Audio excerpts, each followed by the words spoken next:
What is the ultimate goal of every Christian?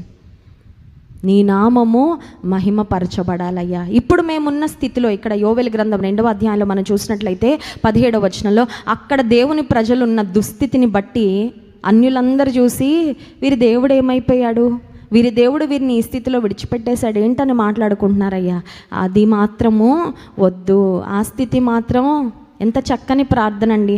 చాలాసార్లు మన ప్రార్థన ఎలా ఉంటుందంటే, దేవా నాకు ఇది ఇచ్చే, అంతే. సింపుల్ కదండి.